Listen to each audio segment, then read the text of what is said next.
My guest today is Ronke Odewumi, a chartered management accountant, a personal finance coach, and the founder of the Wealth Builders Network. Welcome, Ronke. Thank you for having me. So would you like to introduce yourself to our listeners and audience? Yes, I would love that very much. My name is Ronke Odewumi, and as Faith said, I'm a chartered management accountant, I'm a personal finance coach, I'm a mom, and I'm somebody who is passionate about helping people build wealth wherever they are, whatever they earn, supporting them with financial knowledge so that they can build wealth easily while living their best lives. So one of the reasons why I wanted to have this conversation with you, Ronke, is I wanted us to go back to the beginning of when you first started your journey. So how did it first start? What was the first spark? Okay, so the interesting thing for me is that I do have an advantage or a privilege in that my dad was an investment banker. So I grew up with money being a conversation in the house. Financial responsibility and accountability were constant topics in my household. And even as young as the age of 10, I was required to have financial responsibility and accountability where my lunch money was concerned. And there was a specific birthday, I think it was when I was 13 or 14, that my father bought me stocks as birthday presents and presented them to me so that I knew that I owned them. At the time, it was First Bank shares that he bought for me. So there was that knowledge just sitting there in the background of my life. But then when I started working, I just packed a lot of things aside. I got credit cards. I started using them and just ignored a lot of my lessons. And then it hit me hard because I suddenly was in debt. And I had to pivot back to all of the lessons my father had taught me in the past and to pick that up and start living that life of financial accountability and responsibility. And then going into finance and working in the financial space and picking up that knowledge then became something that buttressed my strengths and my interest in that space. And that was how I really started this journey. Okay. So before you went into finance, when you were at university, was it finance you studied, or was your career path totally different at the time? So I started out in biosciences and then moved over to studying accounting, which I found more interesting because mathematics has always been my favorite subject growing up. It was just something that I connected well with numbers. So I went back to it, but I said, this is where my joy is at. And I went back to that and went into accounting. And then I worked with a Big Four. My first job was with a Big Four, KPMG, and right away into what was accounting. So I went into KPMG business accounting program, and that was where my journey back into finance really started. Okay. So I guess you've kind of mentioned it. That was the point you realized that you wanted to work in financial environments. Yes. So that was when you realized it was a calling, or was there something else? When did you No, I think my financial skill set is completely different from the calling for personal finance. And the calling for personal finance came up because I was in the finance space, people would ask me questions about personal finance. People would ask me about their money and things about investing. And I realized that there were a lot of things I knew that a lot of people just didn't know. And I thought, don't we all know that we're supposed to invest? Don't we all know that we're doing this? Are you not doing this? And it was interesting because I was the friend that had a spreadsheet for our income. I've had a spreadsheet for my income from my first job. From day one, I've had income, expenses, balancing my account every month from my first job. So I was that person that my friends turned to when they wanted to talk about their money. And so that was what made me realize that there was a huge gap, especially in places like the UK with African and Caribbeans living in the UK. There's a little bit of a gap. There's nobody speaking the money language to us in a way that's understandable and easy. There's no trust being built. There's just an assumption of knowledge. So I saw that gap and I started to feel it. I would speak at church programs. I would speak at charitable events. And that was how I really started, coming into that personal finance space, and I was trying to bridge a gap. I saw a knowledge gap and I wanted to bridge it. So was this when you were at university or you'd already started working? I'd already started working. So throughout my early working days, university was just my friends and I talked to about money. But it was when I started working that I decided, okay, I'm going to fill this gap. I'm going to look into this gap and, start doing something about it and sharing my knowledge in a wider community of people. And when did that, so when you started doing that, what made you actually say, okay, well, I can do this, I can build a platform? When did that actually start? So I think I'd spoken at a few events and at a few programs, and people would go, where can we hear more? Where can we see more of what you're talking about? So yes, this is fantastic. Well, you've just spoken to us for an hour and you're going to go away. So where can we get more knowledge? Can we email you? Can we, like, okay, I'm going to start a YouTube channel and start speaking from there. And of course, my mentor at the time also mentioned to me that you need a platform where you can share more information and people can reach you and you can provide wider support, because right now you're just supporting people who know people who know people, So I started a YouTube channel. So that was where I started my public or, giving of personal finance knowledge to a wider community. It was YouTube. So I started my YouTube channel, and then I thought I'm going to create an Instagram channel to support my YouTube. So I'm going to do YouTube, which is going to be my main place. And then anything I post on YouTube, I will come and tell you guys on Instagram that, listen, there's a video you need to go and watch over on YouTube. So my intention was not really to share that much information on Instagram. It was going to be YouTube. So I was doing both at the time when I started out. And I follow you on Instagram. I notice now you have quite a lot of different engagements with, so for example, Bank of England and other institutions. How did you develop that, in terms of getting, obviously it's a great platform for you to speak on. How do you feel about that you've actually created a platform where people are actually inviting you to come and talk and give advice and listen, because you're a very familiar face on Instagram with people from the diaspora and Africans here in the UK. So do you just want to elaborate more on that? So if you notice as well, considering the size of my platform, I have very few partnerships. And that's because I consider myself to have a fiduciary duty to my audience. And I don't just partner or represent any brand for the fun of it, because I hold myself accountable for the things I speak about, which is why the brands or the organizations I partner with, there's a lot of research that's gone into it. There's a lot of me using their products and understanding what they offer. There's checking, their regulatory compliance and checking that they have security compliance, they have financial compliance before I even dabbled in that. And with the Bank of England, they reached out to me to have that conversation, and we decided we could work together really well. And I'm hopeful to continue working together with the Bank of England. I think it's great that the Bank of England is invested in helping everyday people understand their money, the interest rates, the inflation, what's doing with your savings, what are the words you need to know. It's fantastic that the Bank of England is doing that, and I'm looking forward to working together with them more. But the focus for me is ensuring that what I bring to my community is beneficial to them. This is the first question I ask every brand: what's in it for my people? Why should they look at you? Why should they use you? What's in it for them? And if the benefit is not clear to me, I'm very happy to say no. I've said a lot of no's to a lot of brands, because this is not aligned with what I'm telling my people about. For example, I've had a lot of reach out from crypto brands. Lots of crypto organizations reach out and they're willing to pay. They want me to talk about it. And I say, I'm sorry, don't have any problem with crypto, but this is not what we do here. I don't push crypto to my audience. I don't talk about it. If somebody opened an account today in my name and started to talk about crypto, I'm convinced that 50% of my audience will call out that person and say, no, that's not Ronke. Ronke would never do that. So there is an expectation from my audience, which I live up to, which I represent. People know me.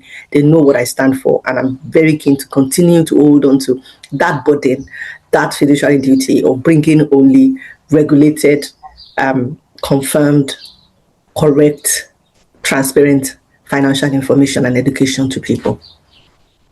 Yes, so you talk about your community. And can you elaborate more who your community is? Because I know that you're also a very family orientated individual. So do you want to elaborate on that? Yes. So my community are my followers on Instagram, people who have joined my Web Builders Network, which is a group I have on Instagram that you can subscribe to. My followers are people who have participated in my master classes, my mentoring program, who have purchased my budgeting spreadsheet, my expense spreadsheet, people who listen to my videos and take action. Anyone who listens to the knowledge I share and buys into it, takes action, does something to build their wealth, and continues to listen to me, that's my community. And sometimes is the people that are following me, and sometimes the people that are not following me who stumble on my video and then continue to stay on to watch. So that is my community. I call them the wealth builders because we are building wealth together. Yeah. I know that you're also a mother. How do you actually manage everything? And how do you manage your day to day and also concentrate on doing this? So processes, I'm somebody who believes that structure and processes help. So I put processes in place to make sure that I'm doing things. So if I need to record my videos, for example, there's a specific day when I do them. I put a lot of time planning. I do a lot of time planning, to-do planning. I work with specific to-do lists. This is what I'm doing today. I don't overstretch myself. I'm not trying to solve every problem that is out there in this world or trying to live everybody's life. I'm very good at also minding my business. You'd be surprised how much that consumes time for a lot of us. We are minding business that's not ours. So I try to mind my business a lot.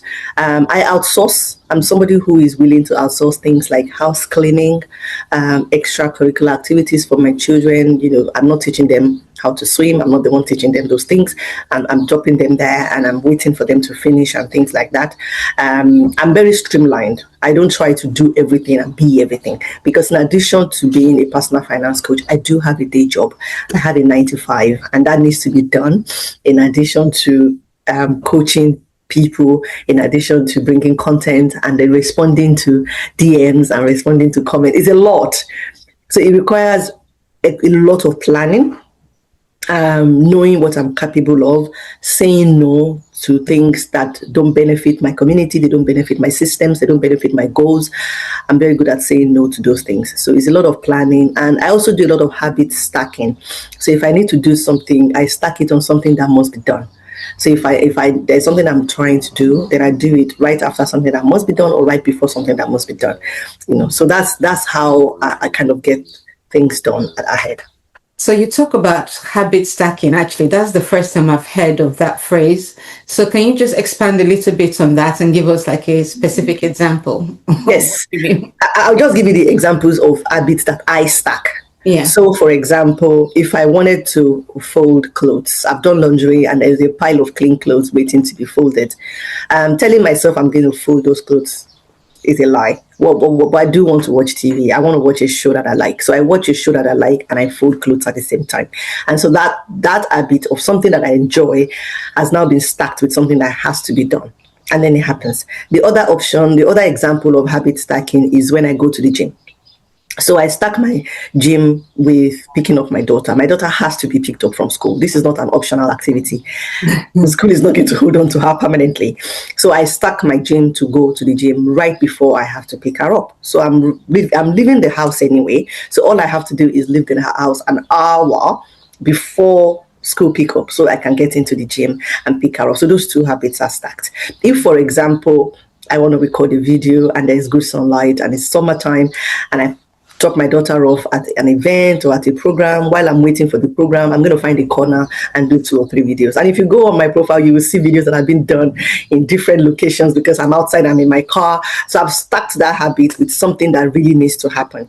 So that's what happens with habit stacking. You need to do something, so you do something. You need to do something, so you stack something that you're trying, a new habit that you're trying to build, you stack it on the habit that already exists. or stack it on something that you love doing. It's a little bit like you're going to cook because you want to eat. So you can listen to a podcast while you do it. Maybe you're not a big fan of podcasts, but let it play. And then now I'm cooking, podcast is playing, I'm picking up things. Instead of saying I'm going to listen to podcast, and it becomes a separate activity that you now have to do. So there is doing those two things at the same time works for me. I'm not somebody who can actually sit down and listen to podcasts and just sit down quietly and wait for a podcast to play. But when I'm cooking or when I'm driving, there's always something playing. There's a podcast playing. I'm listening to it. I'm laughing. I'm learning. I'm listening to an audiobook. That's the only way I can, listen to that. So that's the habit stacking I'm talking about. Okay, fantastic. Actually, I do that as well, but I don't know it as habit stacking. So I've learned one new word today. So I was going to ask, what keeps you grounded in your why when work gets demanding and overwhelming? So when we speak of personal finance, what keeps me grounded is knowing that I'm helping someone. So every time I make a video, I create a content message to share knowledge. My intention is not to reach 1 million people, even though sometimes I do. My intention is to reach one person. If there's one person out there who's going to watch this video and be like, oh my God, I needed this. Oh, finally, I understand. That's my why. And my community is filled with extremely kind people. I know that social media is meant to be like this toxic space, but my community is filled with super kind people. These people will get in my DM and they will let me know how I impact them. And I'm so grateful for this because these messages always come at very opportune time. They always come when I'm tired or when I'm like, oh, I need to make a video, or I open my DM and I see 80 messages. Sometimes I open my DM and I see 75 messages. I'm like, oh my God, I'm going to reply 75 messages. And then there's one of those messages saying, thank you so much. I started investing after I watched the video, and this year I've now invested £5,000. I've now invested £10,000. Oh, I bought this stock 3 years ago because of something you said, and right now this stock is at 50% or 100% interest rate, 25% interest. That is my why, because people are out there building wealth. We are changing our story. We are changing the narrative as Black people in diaspora, as Africans and Caribbeans in diaspora, or even Africans in Africa, building careers. We are building wealth. We are building the kind of wealth that allows us to leave generational wealth for our children so that the next generation have an advantage that we don't have. And that in itself is a fantastic thing. It's a beautiful thing to be able to have, that knowledge that people are building wealth. Fantastic. So, what does wealth truly mean to you beyond money? Wealth for me is good health, is self-love, is knowing that you matter and you deserve to be here. Knowing that, having that love for yourself, looking into the mirror and loving the person you see is wealth. Being able to choose joy. It's such a difficult thing because it's easy to say choose joy, but it's such a difficult thing for a lot of people. But being able to choose joy is wealth. Taking care of your body is wealth. Being able to show up for yourself, for your children, for your partner, that is wealth. Choosing yourself is wealth. If you can't choose yourself, you're a very poor person. You need to be able to choose yourself, to be kind to yourself, to love yourself, and to look in the mirror and love what you see. For me, this is well.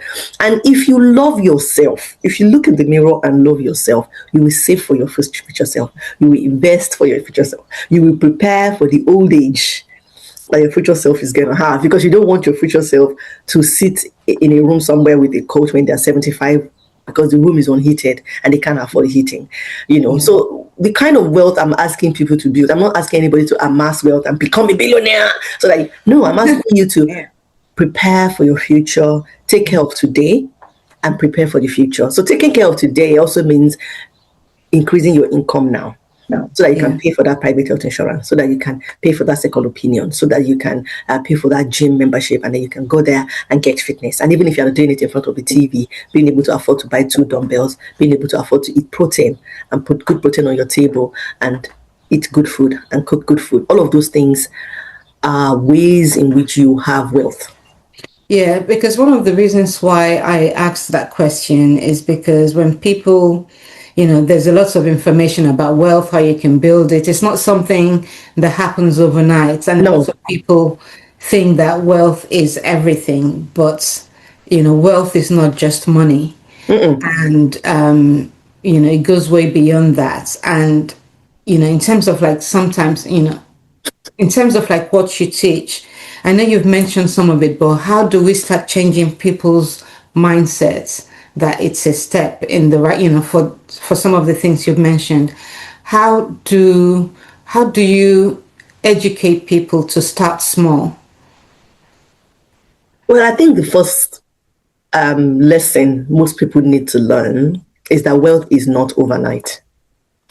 Neither is success.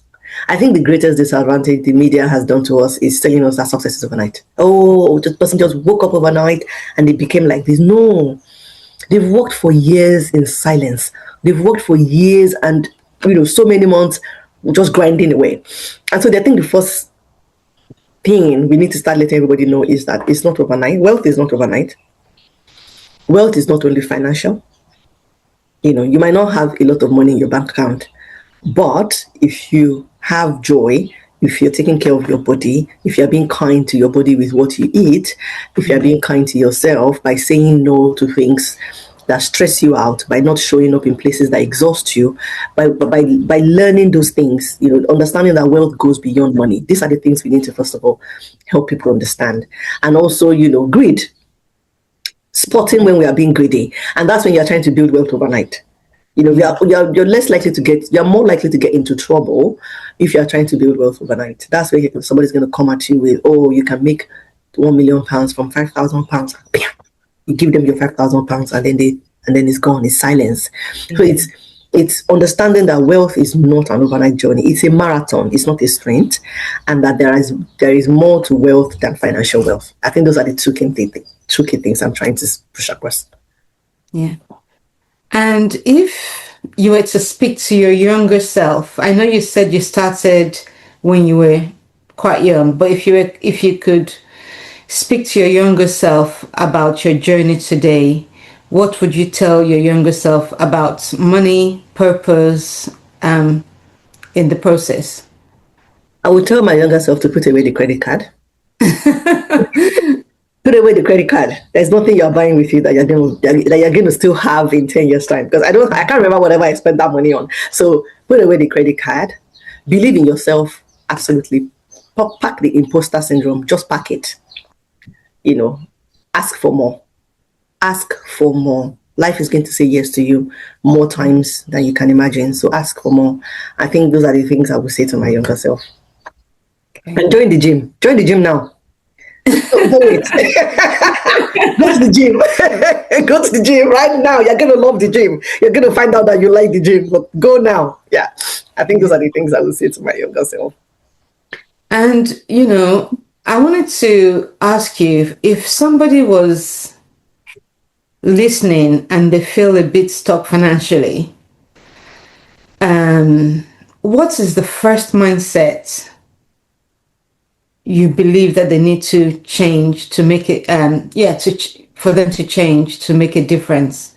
Where should they start from? To live within their means. That's the first thing. Whatever your means is, you need to live within it. And I know some people come out and say, oh, I earn very little. That's why there's someone that earns less and they're living within their means.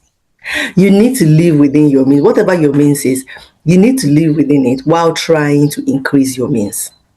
That's the first thing. The easiest way to go into debt is to live beyond your means. It will make you miserable. It will ruin your mental health. You're going to stop sleeping. You're going to have anxiety. It's going to escalate into a lot of things that are so not worth your health and worth your time. So I will always say, live within your means. If you don't know how, there are lots of frugal videos online, frugal living. Some people have taken frugal living to a level that even I am bothered. I'm like, no, this is too much.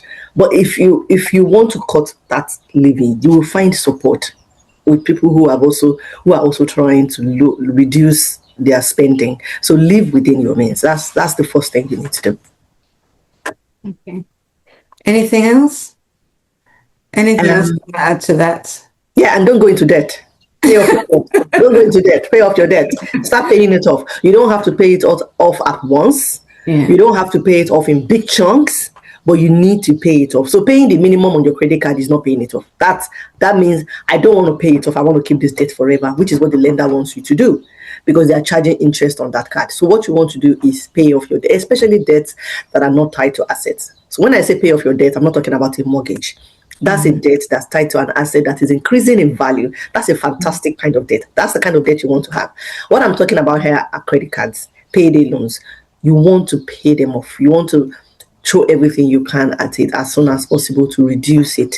Because even if you don't have money, if you're out of debt, then it's just you living your simple life with the money that you have. You're not owing any man. And there is a comfort in that as well. So it's very important to live within your means, pay off your debt, and don't acquire more debt. Yeah, I've seen videos that you've done, like you don't need that new coat. No, You bought you'll one be last surprised how much we consume, how much consumerism we have. And I think I was trying to sell off some things on Vinted, which is a platform where you can sell off your used clothes, if people don't know about it. And you find out how terribly priced things are. That gorgeous Zara jacket that you fought to buy and paid £60 for is now selling on Vinted for £3, selling on Vinted for £5. The retail value is terrible.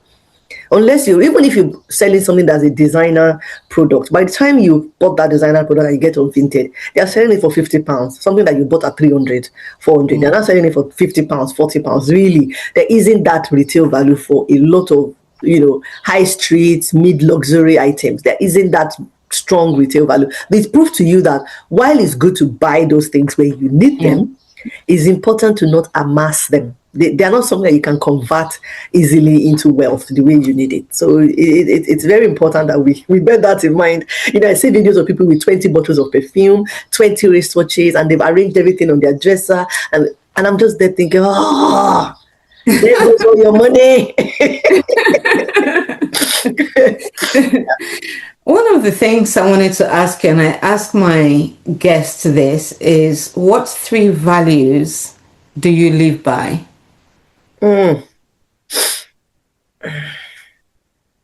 Kindness, I think, is a value that's been imbibed in me as a child. Is a value that I continue to hold close. Kindness. Me being kind to myself, to others, to my children, to my partner, to my husband, being kind constantly. Kindness for me is a very important value. Yeah. Integrity is another one. Holding on to doing what is fair, what is right, keeping transparency, asking myself if, what this thing that I've done, is this fair to the next person? Is this expected? Is it good? So there is integrity for me. There is kindness is another value that I hold on to, and contentment. I think contentment is a bedrock of my life. I'm content with what I have, with who I am, with my journey, with how far I've come. If I failed at something, that's okay. It's a learning experience. It's being content. And I think that spills into finances as well. Because if you are content, you're less likely to compare your life to others. You're less likely to be miserable over it, or to start making purchases you can't afford because you want to keep up with the Joneses. So contentment for me is a key value. So if I was going to order it, I would say integrity, contentment, kindness, in that order. Amazing. I think that's really, really great. We're now coming towards the end of our conversation. If people were to find you, firstly, what's next for you? What are you working on next? So this is an interesting one. 2 things. So I've on my website, I've got a website which is eponymous. It's my name, ronkeodewumi.com. And on my website, I have products that people can get for free or paid. So there are tools, budgeting spreadsheets, expense spreadsheets, debt trackers, and investing spreadsheets and things like that. Lots of products you can get on my website. I've also built an AI tool called Clarity, which supports you when you're trying to make stock investing decisions, because it does all the research for you. It does all the financial analysis and calculations that you would normally do before deciding if you want to purchase an asset or something. So Clarity is doing that. I'm running that. But what I'm now doing on my website is putting up a blog post every single day. Okay. Because I realized that in addition to coming on Instagram and TikTok and Facebook and sharing videos, some people love to read. Some people find it easier to read. And so on my website, I'm putting up a blog post every single day. It can be on savings, it can be on investing. And I have a recent one on the best high yield savings accounts we have in the UK right now. I put up during last week. And so that's my goal for the next few months or this year, is to put up educational information every single day on my website, and to make sure that people are taking advantage of my AI tool, Clarity, and just, making their decisions with ease because they have the support to do that. The other thing I'm doing this year is I'm writing a book.